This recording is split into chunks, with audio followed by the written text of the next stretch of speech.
Hello and welcome to Off the Shelf Reviews. I'm pretty sure invading South America with the Spaniards wasn't supposed to be this happy. And I'm Gary. And today we're going to review and discuss The Road to El Dorado by director Bibo Bergeron, which came out in the year 2000. Ooh. Iain, why don't you give us the synopsis? Well, the story follows Tulio and Miguel, voiced by Kevin Kline and Kenneth Branagh. They have accidentally found themselves in South America just as the Spaniards are about to colonize it. They have a map that is leading them to El Dorado, the fabled city of gold. But when they get there, they realize their friendship will be strained on their different outlooks on the city. This is another animated film that went through development hell. Yes. This was a financial flop for DreamWorks Animations Company. The film had a budget of $95 million. That's a lot of money. But the film only made about $75 million gross worldwide. Yeah. I mean, that's also still a lot of money, but of course it wasn't the amount of money they put into it. So Yes. it was a loss.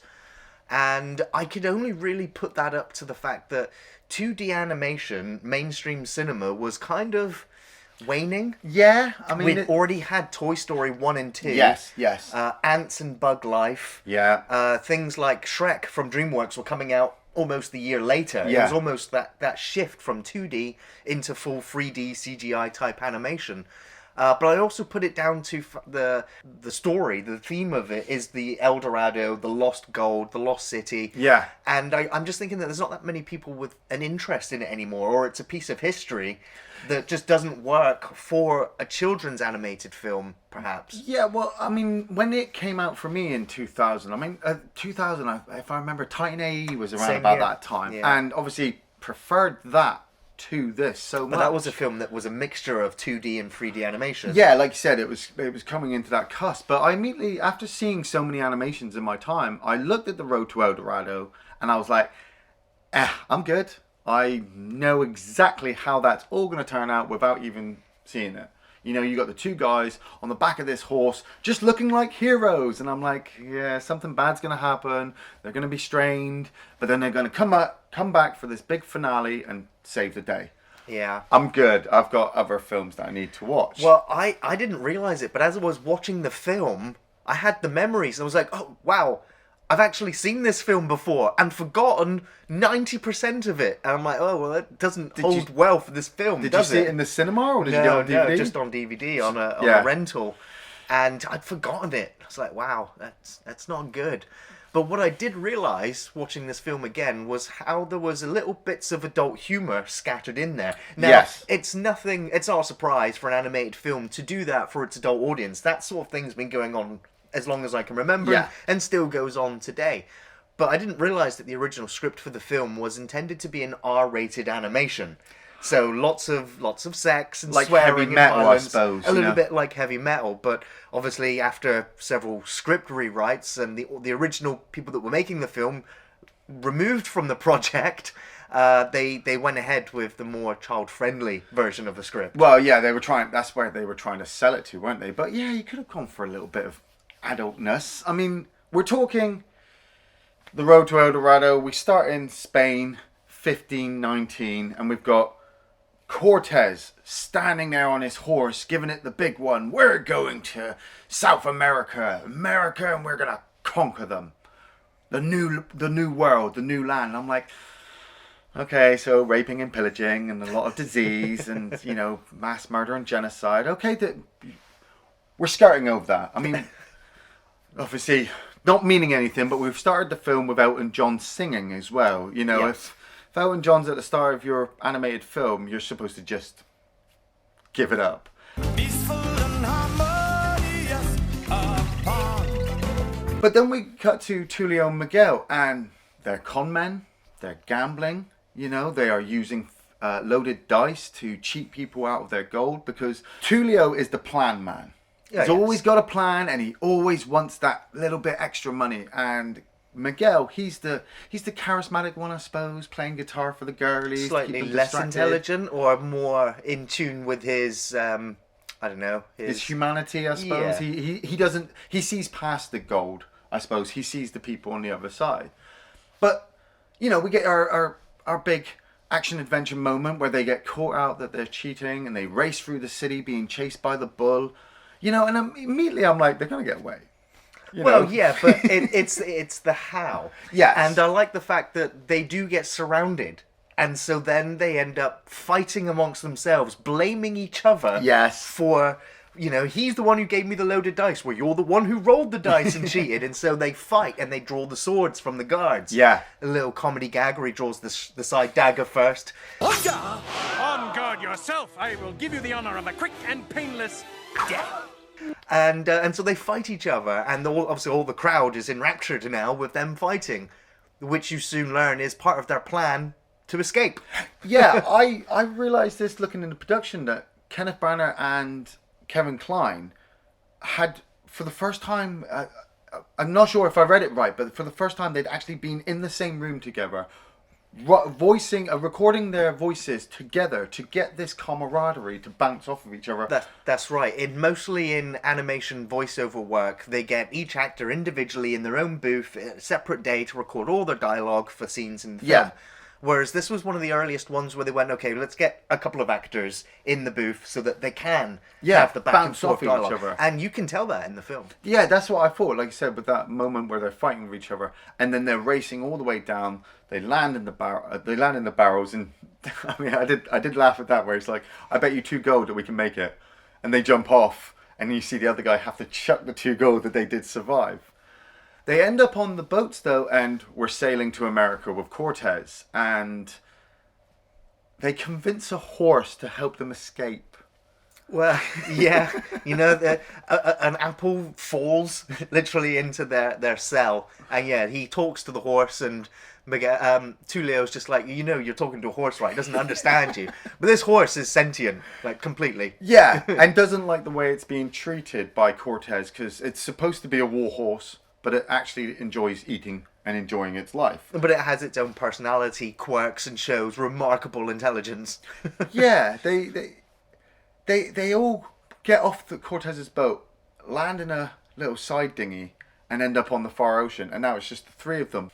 When they're all sat there in the boat and they're starving, and the seagull lands there. Now, normally in these films where they're lost at sea, seeing a seagull is a good thing. But this one practically dies on the boat, which is not a good sign. And then just as they're kind of licking their lips ready to eat the seagull because they're starving, a shark comes out of nowhere and swallows it.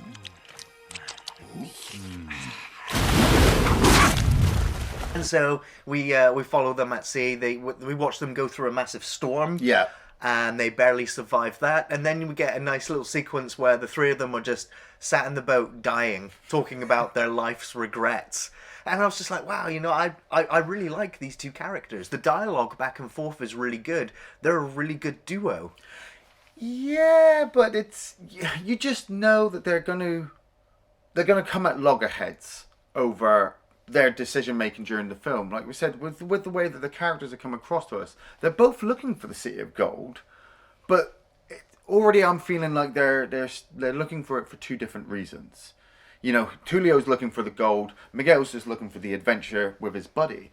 And when they land finally on land, we then have to go for another Elton John montage, song ridden with them walking through the jungle, searching for all the different clues of the map. So I'm like, well, this film's not the road to El Dorado. This film should have just been called El Dorado. Because... Because we're skipping over the complete road. It's like, hey kids, look, they're lost in the jungle.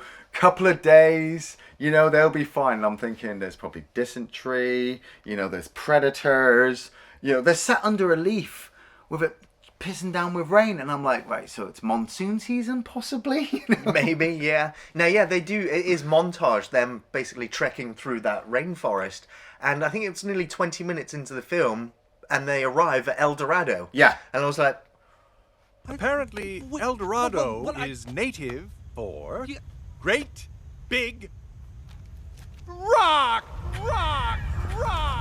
He's still got the rest of the film to go. Like, yeah. What more is to come? But at that point, when he's looking up the stone, I'm like, well, we've got Cortez to come and whatever to deal with in the village. I was just hoping for more of the adventure of finding the place Yes. than it actually being a story about them in the lost city of El Dorado. Yeah. So they get there and they have an argument because they basically just find a giant stone that they think is the treasure before some native girl comes running past with what would appear to be an artifact of some kind, Yeah. and she's chased by the rest of the locals. Damn. Chell. Now, I gotta say, I love me an animated chick. You know, we brought up Heavy Metal earlier, that girl who rides that bird thing. Oh, yeah. Yeah. And Chell, voiced by Rosie Perez. I've only ever really seen her once. Recognised her from White Men Can't Jump. A lot of TV shows. Yeah, with Wesley Snipes. But the way they've animated this Chell character, you know, she's got the traditional fabric covering over whatever, but the hips, those are some gosh darn hips that she's got there.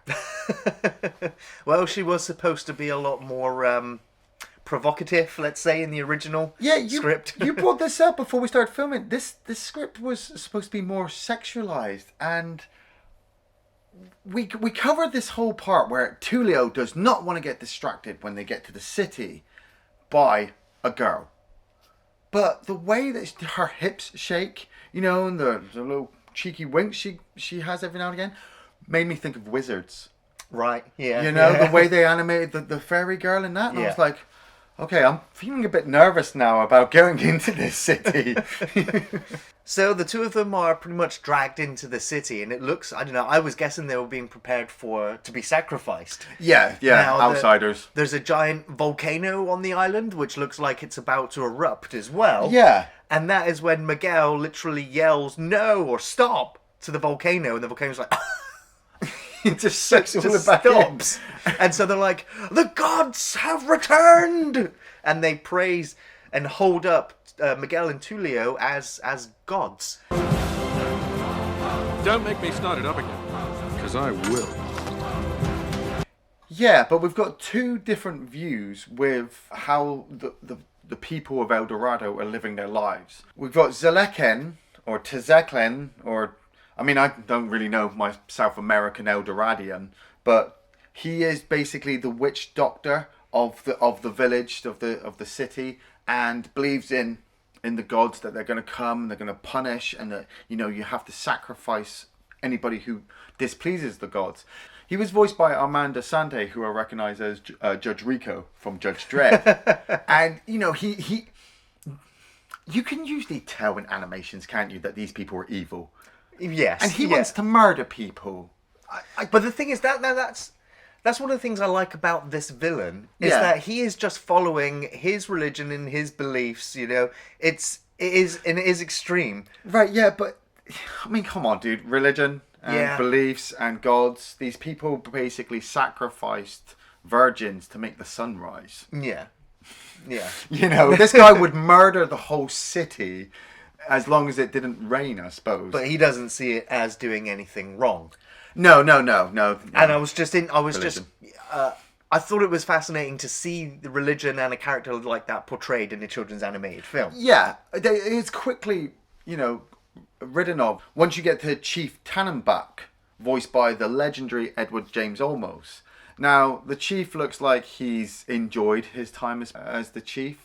You know, he looks like he's eaten a lot and danced a lot, and he pretty much just takes it all in his stride. Like, look how beautiful our city is. It's hidden behind a waterfall. You know, we're not being disturbed by anybody. But the evil priest is like, no, the gods are coming and they're going to destroy us all, and we've got to please them and give them everything. And Tulio and Miguel are ready to just take advantage of this whole situation. Yes. Even though, I mean, it's the legendary city of gold. Not a lot of gold, really. What, really? Well, There's a lot of gold. When they say the city of gold, I always imagine a fucking city of gold. But this is all painted bricks, and you know they're carrying gold around. In my mind, I'm like, I know it's a children's animation. I'm being too realistic, but where do they get the gold from? Do they mine the gold and then reshape the gold into cool little things, or, you know? Where? I don't know. Nobody knows. It's the legendary city of El Dorado. But Tulio, this place is amazing. I mean, I wonder what's No! over. Don't even move! Tulio and Miguel are ready to take advantage of this whole thing, and with Chell on their side as well. Chell is ready to keep them informed of all of the historical dates and special, bows and poses that they've got to take to make these people believe that they are gods. And so she wants a bit of a cut of the gold, and she wants safe passage to Spain. Tulio says to Miguel, she's trouble. Don't go anywhere near her. She is out of the picture. We are just here. A couple of days, we'll get a boat, some of the gold, and we are off. And Miguel's looking out the city like, yeah, but come on. I mean, we could, mingle. And Tulio's like, no, 3 days, gold, promise. Okay, I promise. And there's this whole moment there where I'm like, this is going to go downhill. All right. We lie low. Yeah, promise? Yeah. All right. Completely. One of the great things I like about the two characters is that Tulio always says to Miguel, like, do you hear that voice? What's that inner voice telling you? What's that inner voice? And so they also decide they're not going to mess around with Shell. They're going to not go in mingle with the populace. They're just going, the con is on, okay? And we cannot do anything that could reveal them as con men. But then immediately 2 seconds later, Shell starts flirting with Tulio. Well, she says to Miguel, like, hey, I'll cover for you. Just Bugger get off. out. And it's implied that she's going down on Tulio at one point, especially his reaction. His reaction, she was on the screen, they kiss. Tulio's now completely smitten. And now it's a close-up of his face and his eyes roll in the back of his head. And I was like, oh. What's going on here then? Adult humor. Adult humor. Oh, yeah. Oh, down. And so Miguel ends up wandering around through the populace, and he soon discovers them playing football of some kind. Yeah. But it's a different kind of game, whereas there's an actual tiny hoop, just about enough size to fit the ball through, is actually placed quite high up. Yeah. And you have to use your hips or your legs or your arms to try and knock the ball through the hoop. Yeah, like one hit. And what I thought was cool as well was like, how long does this game last? Well, for as long as the sun reaches that other line. I was like, man, that's really ingenious. That was quite a cool setup, yeah. But as the film is going on, the evil priest is obviously getting more and more annoyed that he's not allowed to sacrifice and murder anybody. And he's losing out to Edward James Olmos's character, who's obviously the fun-loving chief. And I was really confused because I expected Cortez to be a bigger part. Yeah. I really thought, because we started the film with him and he'd had them on the boat, that he was going to be the one to chase them to El Dorado and, they were going to save the village that way. But he's not in the film at all. We are in El Dorado and we've got the evil priest waiting for his chance to take over. And it's during the football game that Miguel takes an elbow just above the eye, and you see this tiny little spit of blood. And then when the priest is talking to him, he watches the blood come down the side of his face and realizes that gods don't bleed. Did he ever play God of War? Yeah. They definitely do bleed. I've seen that. But he uses that now to obviously force his view on the city and creates this magical evil potion to make a legendary jaguar statue come to life and attack the city. And it comes down to Tulio and Miguel to obviously try and stop it. Yeah, and they're waiting for the people to build them a boat so they can load up all the gold and get out. Yeah. And also Tulio and Miguel are also starting to come at odds with each other because Miguel's now feeling like he wants to stay with these people. Yeah. He says to Tulio, it's better to live, don't you think, as a god than rather as a king? Yeah. But then with this giant jaguar thing escaping and looking like it's going to destroy everything, and it looks like it's aiming for them, they're going to have to put their differences aside and fight this thing. Yeah, and they take it, they lure it all the way up to, I don't know, this weird vortex thing, which we'd already seen at the start, where they were going to sacrifice. It's a whirlpool, isn't it? Yeah, they were going to sacrifice a guy into it, and when they argued that, all the people started to throw gold into it. Hey, Chell, what are they doing? They're sending it to Xibalba, the spirit world. Tulio and Miguel lure the Jaguar statue up there and force it to push the evil priest off the edge, and it all tumbles into the whirlpool. And we think that's the end of it, but I'm like, well, there's still like 20 minutes left of the movie, so I'm waiting for Cortez now to turn up. Yeah, the evil priest that they knocked into the whirlpool, you actually follow him he- through the whirlpool and he comes out the other side. And I was like, does that happen with all your sacrifices? I thought that with the gold. I was like, so all that gold's now in that river. Right. Just kind of thrown out. But Tulio and Miguel have now broken their friendship because Miguel has seen Tulio with Chell, realised that he was the one to break the promise and that he's just going to stay. And Tulio has to leave with Chell. And Chell wants to leave as well. And they seem like they've really fallen in love with each other. Yeah. And I suppose in a way, like you said, with the whole mismatch of scripts and things like that, as you get towards the end of the film, you can kind of see where it was supposed to go. In one script, I suppose they were going to be chased by Cortez and Chell was supposed to be there, but then they wanted to rush it along. So we'll just change the script to put them in El Dorado and make Chell want to leave El Dorado and not get there. So you're kind of just like, right, what's the big payoff? And the evil priest comes across Cortez, realizes he's the picture he was seeing in his religious books of this evil presence coming to El Dorado, and goes to lure him to the entrance. Tulio and Miguel see signs that there's a fire. Well, they're told by the horse, actually. Yeah. Who basically says, look, Cortez is coming. All that fire, yeah, that's definitely him.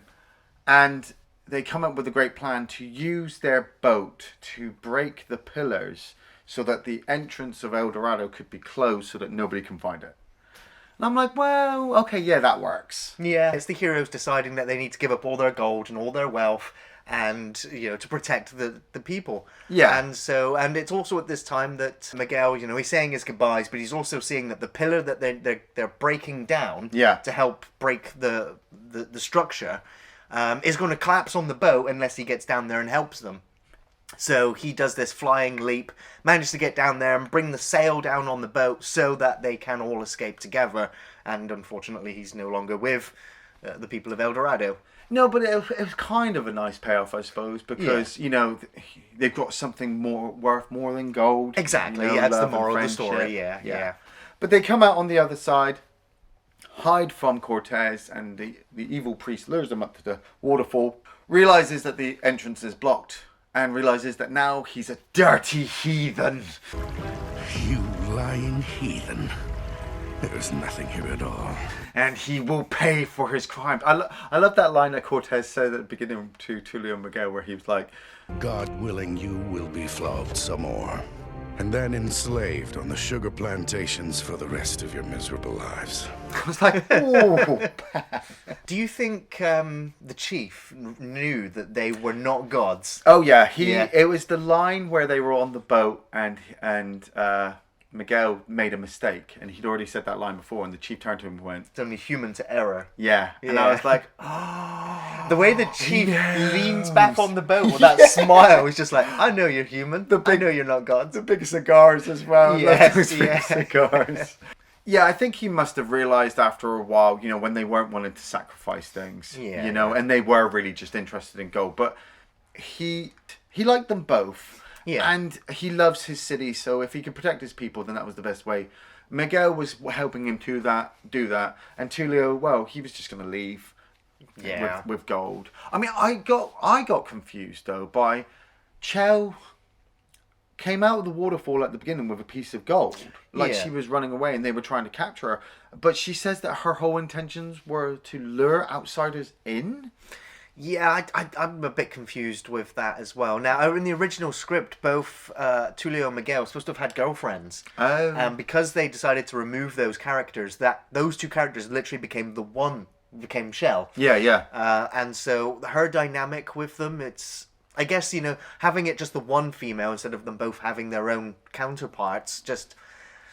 I mean, it would have been cool, I suppose, not going too dark, but if she had escaped because the priest was going to sacrifice her, and you know, it was her intention to bring the gods to them, blah, blah, blah, like she does in the film, but to obviously stop the evil priest. Because he is the fundamental bad guy in this whole movie. And as evil as Cortez looks, he's not in it.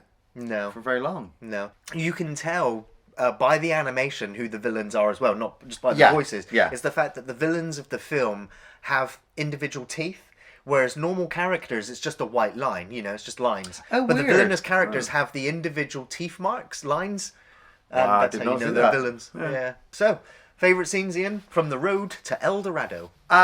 My first favourite scene is where the Jaguar crushes one of the village guards, and the guard's like, I'm okay! And as it runs off, he's like, I'm still okay! See, I thought that was funny, but at the same time I was like, but you shldn't be. You should be totally dead. And then I was like, oh, but it's an animated film, they don't want to kill people. But I was like, but wait a minute, we've seen people die in this film. When the evil priest kicked that guy into the Yeah, into the vat of acid. It's just like, boom, he's dead. I was like, ooh. which caused the giant jaguar creature to come to life. So I was like, whoa. Yeah, leave little jokes in there. I'm okay! I'm still okay! I loved the part where they were arguing at the kind of the well of spirits, I was calling it, the whirlpool. It harkened back to how they done it at the beginning, but now it just felt more real because they were actually angry at each other. You know, there was a point where Miguel said something to Tulio, and Tulio's face changed like, whoa, you did not go there, you know. And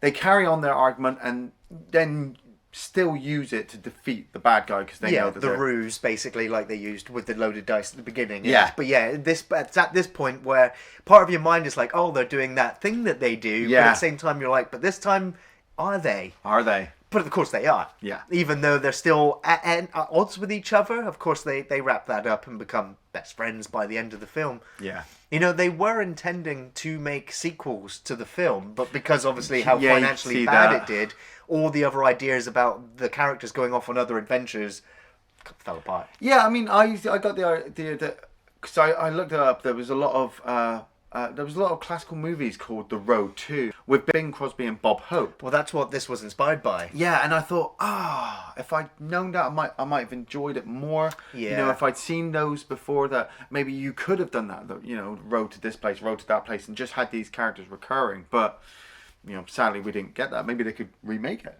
Well, they did actually make a video game based they on did. the Road to El Dorado called Gold and Glory. Oh. And it's terrible. Now, it has at least the characters, and it's not the same voice actors, but it's pretty much just the game playing out all the scenes from the film. Yeah. And it's not very good. My last favourite scene, though, quickly, is where Tulio sits at the end crying because there was so much gold. And you see the horse kind of lift up his golden hooves and then kind of hide them back down again. Yeah, it was a great little moment.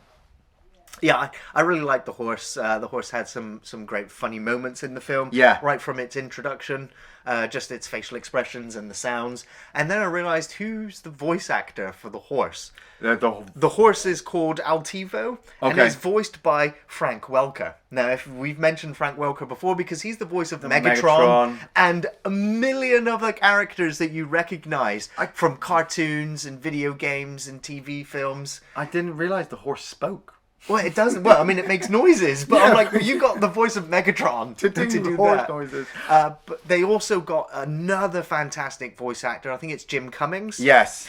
Who plays Quartz, and you know, Jim Cummings has been Winnie the Pooh, Tigger, he's been in Aladdin, he's Darkwing Duck, Star Wars, he plays one of my favourite animated characters, Hondo. Nice. Splatterhouse, the game, he was the Terror Mask. He was the mask, yeah. You know, I'm just like, this guy is amazing. Like, so with, you know, along with Edward James Olmos, Yes. There's Tobin Bell, there's the other actors that we've named. There's so many great voice actors that you know, I'm just watching the scenes, just picturing the actors behind them as well, Yeah, and just reading how the they're script. bringing these characters to life. But you know, favorite scenes, I really struggle to pick any one, and so I will just stick with the two lead characters. Yeah. Any scene where it's just the two of them debating something, talking about something, arguing about something. Yeah. It's so well written, and so it'd be any scene with the two of them. Yeah, I